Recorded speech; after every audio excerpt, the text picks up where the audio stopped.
Hello everyone, welcome and welcome back to my channel Smita the smile. कैसे हैं आप सब लोग?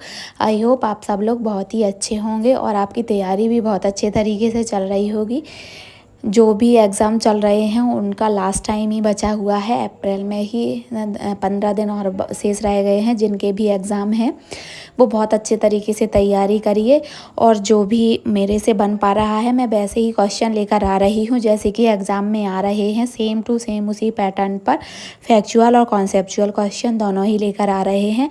तो आप देखिए और लगाइए पेपर को और देखना लास्ट में जब आप एग्ज़ाम देने जाओगे तो कोई भी प्रॉब्लम नहीं जाएगी। आपको लगेगा कि जैसा मैं सीरीज करके आई हूँ, जैसे मैं क्वेश्चन सॉल्व करके आई हूँ वैसे ही क्वेश्चन एग्ज़ाम में आ रहे हैं। तो आपको कोई भी प्रॉब्लम नहीं जाने वाली है। तो बने रहिए मेरे चैनल पर और नए हो तो चैनल को सब्सक्राइब कर लीजिए और अपने फ्रेंड के साथ शेयर भी कर लीजिए ताकि उनकी भी हेल्प हो सके। अंडरस्टैंडिंग बेस्ड क्वेश्चंस का एक और सेशन लेकर आ गई हूँ मैं फिर से आपके साथ, और आपको आपकी तैयारी में चार चांद लगाने के लिए, आपकी तैयारी में जो भी कमी रह गई है उसको पूर्ण करने के लिए। तो बने रहिए मेरे साथ इस वीडियो में और ज्वाइन कीजिए इस वीडियो को, शेयर कीजिए अपने फ्रेंड के साथ ताकि वो भी अपने एग्ज़ाम को और आगे और नई दिशा में मोड़ सकें और नई प्रिपरेशन के साथ जुड़ सकें। तो आपके साथ जो क्या है कि जो एग्ज़ाम में जिस तरीके के क्वेश्चन आ रहे हैं जो लैंग्वेज बेस्ड हैं, जो केवल टोटल अंडरस्टैंडिंग बेस्ड हैं, तो उसी सेशन का एक और वीडियो लेकर आई हूँ। चलिए वीडियो को स्टार्ट करते हैं और सेशन को आगे बढ़ाते हैं। एक छोटी तेल ग्रंथि के अवरोध के कारण आँख में बनी छोटी गांठ को क्या कहा जाता है? तो पूछ रहे हैं कि एक जो छोटी तेल ग्रंथि के अवरोध के कारण आँख में बनी, यानी कि जो छोटा सा तेल का जो छींटा पड़ जाता है उससे जो आँख में अवरोध उत्पन्न होता है या जो गांठ बन जाती है उसको क्या कहते हैं? केरेटाइटिस, यूवाइटिस, चैलेजियाइन या फिर इंट्रोपियन। तो इसका राइट आंसर ऑप्शन सी हो जाएगा, चैलेजियाइन। ठीक है, अब चलिए नेक्स्ट क्वेश्चन पे बढ़ते हैं। आज के सेशन में कुछ भी ज़्यादा डिटेल में ना बताते हुए, ज़्यादा ना ही वीडियो को बढ़ाते हुए सीधा क्वेश्चन और आंसर ही करेंगे।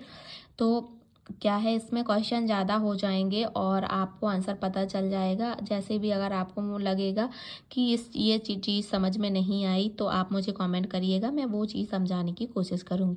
चलिए, यूनिसेफ का क्षेत्रीय कार्यालय भारत के कौन से प्रदेश में स्थित है? दिल्ली में, चेन्नई में, कोलकाता में या फिर अहमदाबाद में? तो जो यूनिसेफ है उसका क्षेत्रीय कार्यालय दिल्ली में स्थित है। तो राइट आंसर ऑप्शन ए हो जाएगा, दिल्ली। ठीक है, आप पूछ रहे हैं क्वेश्चन, दांत का कौन सा भाग एनेमल से ढका होता है? तो दांत का कौन सा वह भाग है जो एनेमल से ढका होता है? क्या वह क्राउन है या फिर मूल है या फिर डेंटाइन है या फिर सभी चीज़ें हैं? तो इसका राइट आंसर ऑप्शन ए हो जाएगा, क्राउन। ठीक है, तो राइट आंसर ऑप्शन ए हो जाएगा।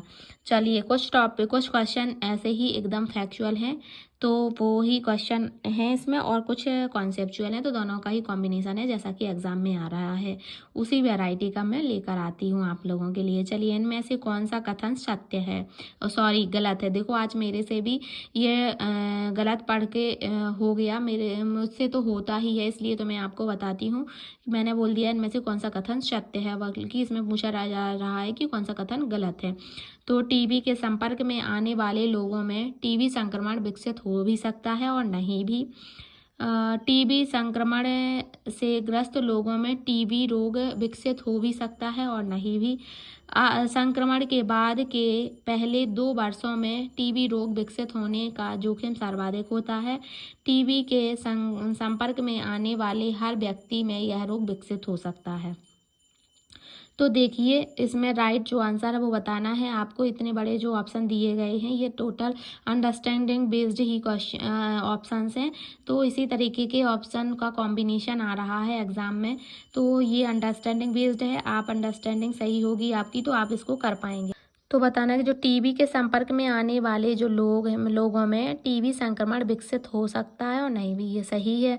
हो भी सकता है और नहीं भी हो सकता है। टीबी संक्रमण से ग्रस्त लोगों में टीबी रोग विकसित हो भी सकता है और नहीं भी, ये भी ठीक है। संक्रमण के बाद के पहले 2 वर्षों में टीबी रोग विकसित होने का जोखिम सर्वाधिक, यानी जब संक्रमण हुआ है उसके 2 साल हैं स्टार्टिंग है उसमें ज़्यादा जोखिम होता है, ये भी सही है। और टीबी के संपर्क में आने वाले हर व्यक्ति को यह रोग विकसित हो सकता है, ऐसा कुछ नहीं है, हो भी सकता है और नहीं भी हो सकता है। तो यही ऑप्शन गलत है।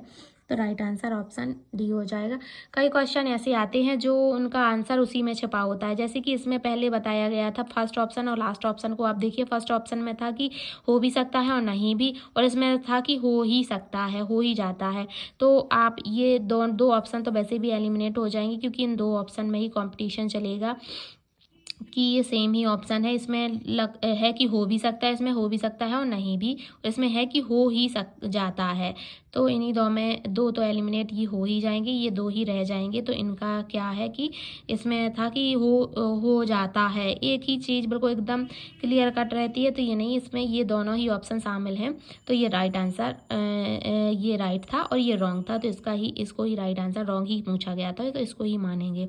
इस तरीके का एलिमिनेशन मेथड बहुत ही काम आता है और एलिमिनेशन मेथड का सबसे सर्वाधिक उपयोग होता है और करना भी चाहिए। इसी से ही आप एकदम राइट और परफेक्ट क्वेश्चन पर ऑप्शन पर पहुंच जाएंगे।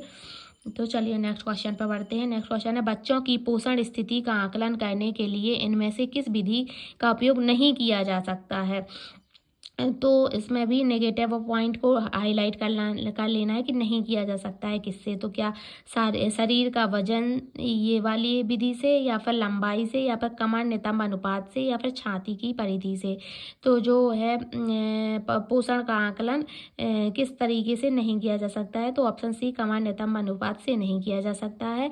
इसके कई जो मेथड हैं वो भी मैंने जो पहले सेशन दिए गए हैं उनमें पढ़ाया है कि उसमें क्या रहता है कि लंबाई के अनुसार वजन, या फिर उम्र के अनुसार वजन, या फिर उम्र के अनुसार ऊंचाई, इस तरीके की जो मेथड है उससे किया जा सकता है। बाकी ये कमर नितंब अनुपात से नहीं किया जा सकता। तो राइट आंसर ऑप्शन सी हो जाएगा। चलिए नेक्स्ट क्वेश्चन पे बढ़ते हैं। नेक्स्ट क्वेश्चन है,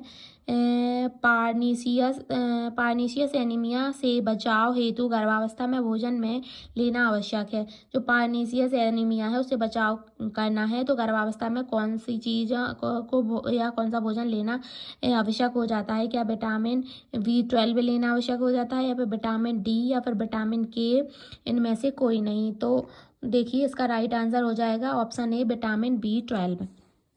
जो विटामिन B12 है इसको लेने से गर्भावस्था में या प्रेगनेंसी पीरियड में पार्नीसियस एनीमिया से बचा जा सकता है। अब आपको मैं यहाँ पे बता दूं कि जो विटामिन से रिलेटेड क्वेश्चन है वो हर एक शिफ्ट में एक क्वेश्चन तो ज़रूर ही आ रहा है, और ज़्यादातर ऑप्शन जो क्वेश्चन आ रहे हैं वो हैं विटामिन ए और विटामिन, इन 2 विटामिन से क्वेश्चन बहुत ज़्यादा आ रहे हैं। विटामिन ए और विटामिन डी, ये 2 जो विटामिन है इनसे क्वेश्चन ज़्यादा आ रहे हैं। तो हर एक शिफ्ट में एक क्वेश्चन आ रहे हैं, तो आपको विटामिन अच्छे से पढ़ लेना है। आपको विटामिन अच्छे से, बहुत ही अच्छे तरीके से पढ़ना है विटामिन, क्योंकि इनसे क्वेश्चन आ रहे हैं तो बनाना ही पड़ेगा आपको, और इनका टॉपिक अच्छे से क्लियर कर लेना है। अगर आपको लगे तो बताना मुझे, ठीक है। आप ये भी बताना कि क्या आपके शिफ्ट में आया है ये क्वेश्चन या नहीं आया है विटामिन से रिलेटेड कोई क्वेश्चन। चलिए नेक्स्ट क्वेश्चन पे बढ़ते हैं। इनमें से कौन सा कथन गलत है। देखिए यहाँ पर आज के जो सेशन में मुझे लग रहा है कि लगभग सभी क्वेश्चन निगेटिव आंसर चाह रहे हैं। तो इसमें भी देखिए कि कौन सा क्वेश्चन गलत है, ये भी पूछा गया है। इसमें कौन सा नहीं है, ये भी पूछा गया है। और यहाँ पे भी एक और क्वेश्चन था जिसमें भी गलत, ये वाला क्वेश्चन इसमें भी पूछा गया है कि क्या गलत है। तो देखिए यहाँ पर लगभग सभी नेगेटिव वाले ही क्वेश्चन अभी तक मिल रहे हैं, और ये नेगेटिव वर्ड बहुत अच्छी तरीके से मार्क कर लेना है। चलिए कौन सा कथन गलत है, तो पढ़ते हैं ऑप्शन। ये ऑप्शन बेस्ड क्वेश्चन है, और इसमें समझ यानी अंडरस्टैंडिंग बनानी है अपनी कि क्या हो सकता है। निष्क्रिय प्रतिरक्षा वैक्सीन या इंजेक्शन लगवाने के बाद घटित होता है। BCG और चेचक के वैक्सीन रोग उत्पन्न करने वाले जीवित किंतु कमजोर रोगाणुओं से बने होते हैं। डिप्थीरिया और टेटनस का नियंत्रण जीव विषाण या फिर टॉक्साइड देकर किया जाता है। या फिर ऑप्शन डी वैक्सीन रोग उत्पन्न करने वाले मृत रोगाणुओं से बने होते हैं। तो देखिए इसमें ये 3 ऑप्शन बिल्कुल सही हैं। ऑप्शन ए निष्क्रिय प्रतिरक्षा वैक्सीन या इंजेक्शन लगवाने के बाद घटित होते हैं। और ऑप्शन बी भी सही है, बीसीजी और चेचक के जो वैक्सीन हैं वो रोग उत्पन्न करने वाले जीव है। जी हाँ, लाइव किंतु जो बी के रोगाणु होते हैं से बने होते हैं, तो ये भी राइट आंसर है और सॉरी राइट ऑप्शन है। और डिप्थीरिया और टेटनस का नियंत्रण टॉक्साइड देकर ही किया जाता है, तो ये भी सही है। ऑप्शन डी जो है वो गलत है और गलत ही पूछा गया था कि वैक्सीन रोग उत्पन्न करने वाले मृत रोगाणुओं से बने होते हैं। देखना, तो वैक्सीन जो होते हैं वो रोग उत्पन्न करने वाले जो मृत जीवाणु रोगाणु हैं सॉरी उनसे बने होते हैं। देखिए इसमें भी सेम वैसा ही हुआ कि ये जो ऑप्शन है और ये ऑप्शन है दोनों को ही, इस वाले और इस वाले दोनों ही ऑप्शन को क्या करना है कि सेम ही दिया गया है। इसमें बोला गया है कि जीवित किंतु कमजोर रोगाणुओं से बने हो, इसमें दिया गया है मृत रोगाणुओं से बने हुए हैं, तो ये दोनों ही ऑप्शन एलिमिनेट हो जाएंगे। ये और इस ऑप्शन में कंपटीशन चलेगा। तो क्या होते हैं, जीवित तो रहते हैं वो रोगाणु, जो वैक्सीन बने होते हैं उनके जो रोगाणु हैं वो जिन रोगाणुओं से बने होते हैं वैक्सीन वो जीवित तो होते हैं किंतु कमज़ोर होते हैं, यानी कमज़ोर होते हैं, वो फाइट करते हैं जो अंदर वायरस फैले हैं उनसे। पर इसमें तो दिया गया है कि मृत ही होते हैं वो रोगाणु, तो यही गलत ऑप्शन होगा और गलत ही पूछा गया था। तो राइट आंसर ऑप्शन डी हो जाएगा कि वैक्सीन रोग उत्पन्न करने वाले मृत रोगाणुओं से बने होते हैं। जी नहीं, जो वैक्सीन बने होते हैं वो जीवित किंतु कमज़ोर रोगाणुओं से बने होते हैं।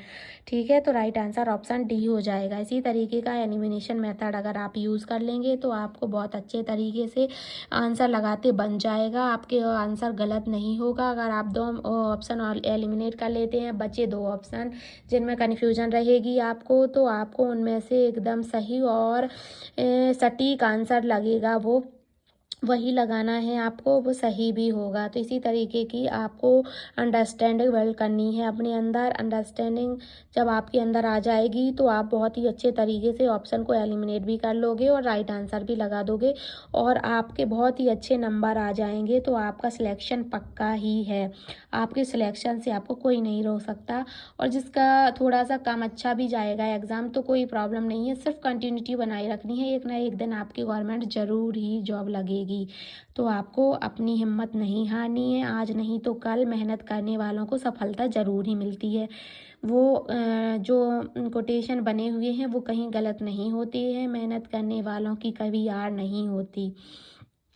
ठीक है, तो चलिए अपने सेशन को आगे बढ़ाते हैं और नेक्स्ट क्वेश्चन पर बढ़ते हैं। जो नेक्स्ट क्वेश्चन है वो है, मुखीय गर्भ निरोधक गोलियां खालिस्तान के द्वारा गर्भ निरोध में मदद करती हैं। क्या होता है कि जब बच्चा नहीं चाहिए होता है तो गर्भ निरोधक जो गोलियां ली जाती हैं वो जो कि मुख से ही ली जाती हैं, खाई जाती हैं, तो उसके बारे में पूछा गया है कि के द्वारा गर्भ निरोध में मदद करती हैं। शुक्राणुओं को मारकर वो गर्भ निरोध में मदद करती हैं, या फिर अंड कोशिकाओं को मारकर, या फिर अंडोत्सर्ग रोकने में, या फिर शुक्राणुओं और अंड कोशिका में बाधा बनाने में।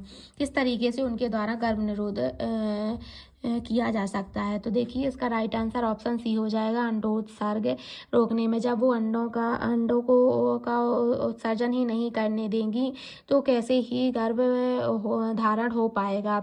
तो जब जो टैबलेट ले ली जाती हैं तो अंडोत्सर्ग अंडा उत्पन्न करने में ही वो बाधा उत्पन्न कर देती है, तो गर्भ हो ही नहीं सकता।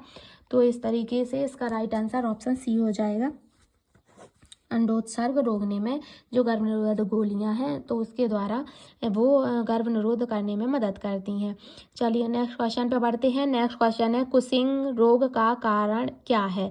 जो कुशिंग रोग है वो किस कारण से होता है। विषाणु जनित संक्रमण है जो कुशिंग रोग है, या फिर ये एक हार्मोन का ऊंचा स्तर है, या फिर जीवाणु संक्रमण है, या फिर फंगल संक्रमण है। तो बताना है कि जो कुशिंग रोग है उसका एक कारण क्या है। तो जो कुशिंग रोग है उसका कारण है एक हार्मोन का ऊंचा स्तर। तो हार्मोन का ऊंचा स्तर होना कुशिंग रोग का कारण माना जाएगा, तो इसका ऑप्शन बी राइट आंसर हो जाएगा। एक हार्मोन का ऊंचा स्तर होना ही कुशिंग रोग का मुख्य कारण है। चलिए नेक्स्ट क्वेश्चन जो है वो है, निम्नलिखित में से क्या हेल्प सिंड्रोम की विशेषता नहीं है। तो जो हेल्प सिंड्रोम है उसकी विशेषता कौन सी नहीं है ये बताना है। तो इनमें से जो 4 ऑप्शन दिए गए हैं उनमें से एक ऑप्शन है जो इसका कैरेक्टरिस्टिक्स नहीं है। थ्रोम्बोसाइटोपेनिया क्या इसकी कैरेक्टरिस्टिक्स नहीं है, या फिर आइसोनियोफिलिया, या फिर बढ़े हुए यकृत एंजाइम, या फिर हीमोलिटिक एनीमिया क्या है जो इसका कैरेक्टरिस्टिक्स नहीं है हेल्प सिंड्रोम का। थ्रोम्बोसाइटोपेनिया, या फिर इओसिनोफिलिया, या फिर बढ़े हुए यकृत एंजाइम, या फिर हीमोलिटिक एनीमिया। तो जो क्या है कि ऑप्शन ए, सॉरी मैं इसका भूल गई थी कि इसको पढ़ना सॉरी मैंने गलत इसका प्रोनाउंसिएशन कर दिया था इओसिनोफिलिया का। तो इसका राइट आंसर ऑप्शन बी ही हो जाएगा। इओसिनोफिलिया जो हेल्प सिंड्रोम है उसका कई है कैरेक्टरिस्टिक्स नहीं है, तो ऑप्शन बी राइट आंसर हो जाएगा। चलिए नेक्स्ट क्वेश्चन पे बढ़ते हैं। नेक्स्ट क्वेश्चन है इनमें से क्या तंत्रिका नलिका दोष का कारण है। जो तंत्रिका नलिका दोष है उसका क्या कारण है, जो 4 ऑप्शन दिए गए हैं उनमें से एक। क्या आयरन की कमी के कारण तंत्रिका नलिका दोष होता है, या फिर विटामिन डी की कमी के कारण, या फिर तंत्रिका नलिका दोष का पिछला इतिहास जो है वो इसका कारण है, या फिर फोलेट की कमी क्या इसका रीज़न है ये बताना है आपको। तो जो ये 4 ऑप्शन दिए गए हैं इनमें से एक ही ऑप्शन है जो इसका दोष है, यानी जो इसकी डिसीज़ है वो बताना है। तो ये मेन जो है इसका राइट आंसर ऑप्शन डी हो जाएगा। फोलेट की कमी के कारण तंत्रिका नलिका दोष उत्पन्न होता है, तो ऑप्शन जो डी है वो राइट आंसर इसका माना जाएगा। जो 4 ऑप्शन दिए गए हैं उनमें सबसे पहले तो आपको एलिमिनेट करने का अगर आपसे बन रहा है तो वही मेथड यूज़ करिएगा, और फिर अदरवाइज़ जो एकदम से सीधा ही आंसर बनता है तो वो तो आपसे बन ही जाएगा। चलिए, एक वयस्क पुरुष को प्रतिदिन कितनी दाल का सेवन करना चाहिए। पूछा जा रहा है कि जो एक वयस्क पुरुष है उसको प्रतिदिन कितनी दाल का सेवन करना चाहिए। जो दाल है वो कितनी लेनी चाहिए एक वयस्क पुरुष को, 75 ग्राम, 85 ग्राम, 1005 ग्राम, या फिर 90 ग्राम। तो बताना है कि जो एक वयस्क पुरुष है उसको प्रतिदिन कितनी दाल लेनी चाहिए। तो इसका राइट आंसर हो जाएगा ऑप्शन बी, 85 ग्राम प्रतिदिन दाल का सेवन एक वयस्क पुरुष को करना ही चाहिए। राइट आंसर ऑप्शन बी हो जाएगा। चलिए नेक्स्ट क्वेश्चन पर बढ़ते हैं। नेक्स्ट क्वेश्चन है आयरन ज़्यादातर कहाँ अवशोषित होता है। बताना है कि आयरन जो है वो सबसे ज़्यादा कहाँ पर अवशोषित होता है। छोटी आंत में, कॉलन में, ऑप्शन सी आमाशय में, या फिर ऑप्शन डी वृक्क में। तो जो आयरन है वो सबसे ज़्यादा कहाँ पर अवशोषित होता है इसके बारे में पूछा जा रहा है। तो आपको बताना है फटाफट से कि इन 4 ऑप्शन में से कौन सा राइट आंसर होगा। राइट ऑप्शन होगा जहाँ पर आयरन स्टोर किया जाता है, अवशोषित करके रखा जाता है। तो उसका राइट आंसर है ऑप्शन ए, छोटी आंत, स्मॉल इंटेस्टाइन में रखा जाता है या अवशोषित किया होता है। तो ऑप्शन ए इसका राइट आंसर हो जाएगा। चलिए नेक्स्ट क्वेश्चन पे बढ़ते हैं। कैल्शियम की कमी मुख्य रूप से किस विटामिन के अभाव में होती है। कौन सा विटामिन है जिसको ना लेने से कैल्शियम की कमी हो जाती है। कैल्शियम की कमी विटामिन डी के अभाव में होती है, विटामिन सी के अभाव में, विटामिन ए के अभाव में, या फिर कोई नहीं। तो जो कैल्शियम है उसकी कमी किस से विटामिन के अभाव में होती है, यानी वो विटामिन कम होने से कैल्शियम की कमी आ जाती है बॉडी में। तो इसका राइट आंसर ऑप्शन डी हो जाएगा, ऑप्शन ए हो जाएगा। ऑप्शन ए और विटामिन डी हो जाएगा इसका राइट आंसर। जो विटामिन डी की जिस व्यक्ति में कमी पाई जाती है उसको बहुत ही ज़्यादा पेन होता है, लगभग बैक पेन हो जाता है, हड्डियां कमज़ोर होती हैं। तो विटामिन डी की भरपूर मात्रा लेनी चाहिए। विटामिन डी की मात्रा में दूध लेना चाहिए। जो सुबह टाइम की धूप होती है, हल्की सी जो सूर्य की धूप होती है जो सुबह टाइम में पहली सूरज की जो धूप होती है उसको लेने से भरपूर मात्रा में विटामिन डी मिल जाता है। नहीं तो फिर विटामिन डी की टैबलेट्स लेनी पड़ती हैं, विटामिन डी के सैसे आते हैं जिनको दूध में घोल कर लेना पड़ता है, या फिर कैल्शियम की टैबलेट लेनी पड़ती हैं। और दूध को इसमें ज़्यादा मात्रा में लेने पर और सुबह की जो धूप होती है वो लेने पर ये पूर्ण हो जाती है। तो इसका right answer option A vitamin D हो जाएगा। कैल्शियम की कमी का कारण है विटामिन डी की कमी होना। चलिए नेक्स्ट क्वेश्चन पे बढ़ते हैं। नेक्स्ट क्वेश्चन है आयोडीन निम्न में से किसका एक महत्वपूर्ण घटक है। आयोडीन किसका महत्वपूर्ण घटक है, ये शायद आपको फटाफट बन जाएगा। बहुत ही इजी क्वेश्चन है। नमक का, खाद्य का, थायरॉक्सिन का या फिर हीमोग्लोबिन का। तो बताना है जो आयोडीन है उसका मुख्य घटक क्या है, वो किसका मुख्य घटक है। तो ऑप्शन ए नमक का, जो नमक है उसका मुख्य घटक आयोडीन ही है। तो ऑप्शन ए राइट आंसर हो जाएगा। चलिए नेक्स्ट क्वेश्चन पे बढ़ते हैं। नेक्स्ट क्वेश्चन है ग्वाइटर रोग आयोडीन की कमी से होता है, यह निम्न में से किस क्षेत्र में व्याप्त हो सकता है। ग्वाइटर रोग आयोडीन की कमी से यानी घेंघा रोग कहते हैं इसको। ये तटीय क्षेत्र में होता है या फिर पहाड़ी क्षेत्र में या फिर रेगिस्तानी क्षेत्र में या फिर इनमें से कोई नहीं। तो बताना है कि ग्वाइटर रोग वो किस क्षेत्र में व्याप्त होता है। तो फ्रेंड्स ये क्वेश्चन का आंसर मैं आप लोगों के लिए छोड़ती हूँ। आपको इसका आंसर कमेंट करके बताना है। इसका क्या राइट आंसर होगा ये आप लोगों के लिए होमवर्क समझ लीजिए या फिर जो भी समझ लीजिए आप। इस क्वेश्चन का आंसर आपको कमेंट कर कर ही बताना है, और अगर आप इसका आंसर कमेंट में बताएंगे तभी मैं समझूंगी कि आप मेरे वीडियो में इंटरेस्टेड हैं, आपको कुछ हेल्प हो रही है वीडियो से। तो आपको इसका ज़रूर से आंसर बताना है। ये आंसर सेशन का लास्ट क्वेश्चन था जिसको आपको बताना है। सेशन कैसा लगा है ये भी आपको ज़रूर बताना है। अंडरस्टैंडिंग बेस्ड क्वेश्चंस मैं लेकर आ रही हूँ। नेक्स्ट टॉपिक मैनेजमेंट का रहेगा, तो मैनेजमेंट के क्वेश्चन लेकर आऊँगी। तो इसी तरीके से जुड़े रहिए मेरे चैनल स्मिता द स्माइल पर, और बने रहिए। चैनल पर नए हैं तो सब्सक्राइब कर लीजिए। फ्रेंड्स एंड फैमिली में जिन भी एग्ज़ाम का ये फॉर्म फिल किया हुआ है, जिनका एग्ज़ाम अभी बाकी है, उनके साथ शेयर करिए वीडियो को ताकि उनकी हेल्प हो सके। और वीडियो को लाइक किए बगैर मत जाइएगा क्योंकि मुझे मोटिवेशन की ज़रूरत होती है और आपकी एक लाइक से मुझे मोटिवेशन मिलता है। तो बने रहिए मेरे चैनल स्मिता द स्माइल पर। इसी तरीके के और भी सेशन लेकर आती रहूँगी, आपसे मिलती रहूँगी। तो टेक केयर, बाय बाय, अपना ख्याल रखिए, तैयारी करते रहिए। सभी को एग्ज़ाम के लिए ऑल द बेस्ट। जिनका एग्ज़ाम रह गया है उनके लिए मेरे तरफ से बहुत ही शुभकामनाएं। बहुत अच्छे तरीके से एग्ज़ाम दीजिए, बिना घबराहट के, बिना कोई टेंशन लिए हुए। बढ़िया तरीके से भरपूर नींद लेकर जाइए एग्ज़ाम में, और एग्ज़ाम को अच्छे तरीके से टैकल करिए। कोई भी टेंशन नहीं लेनी है। एग्ज़ाम में आप अच्छा परफॉर्म करेंगे तो आपका रिजल्ट अच्छा ही आएगा। तो चलिए सेशन को यहीं पर समाप्त करते हैं और मिलते हैं नए वीडियो नए सेशन के साथ। एक और नए वीडियो लेकर आएंगे आप लोगों के लिए ताकि आपको हेल्प हो सके। मैं आपसे 2-3 वीडियो में यही कह रही हूँ क्योंकि मेरे पास ऐसे 2-3 केस आए हुए हैं जिनका एग्ज़ाम में या तो सर भारी होने लगा था या उन्हें भूख से प्रॉब्लम होने लगी थी। तो मैं आपको यही समझाती हूँ कि आप ना एग्ज़ाम में बिल्कुल भी भूखे मत जाइए, हल्का फुल्का आप डाइट लेकर ही जाइए ताकि आपका ध्यान केवल पेपर में ही रहे और आपको ना भरपूर नींद लेकर जानी है। अगर आप इतने दिनों से तैयारी अच्छे तरीके से कर रहे हैं तो आपका एग्ज़ाम अच्छा ही जाएगा।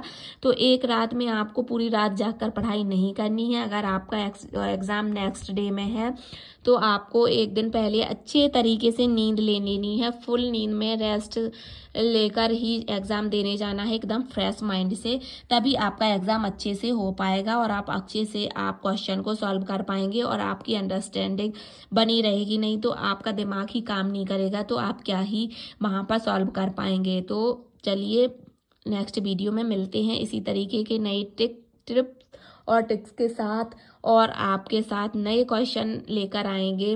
Tata, bye bye, take care. बने रहिए मेरे साथ, जुड़े रहिए मेरे चैनल से। Thank you for watching.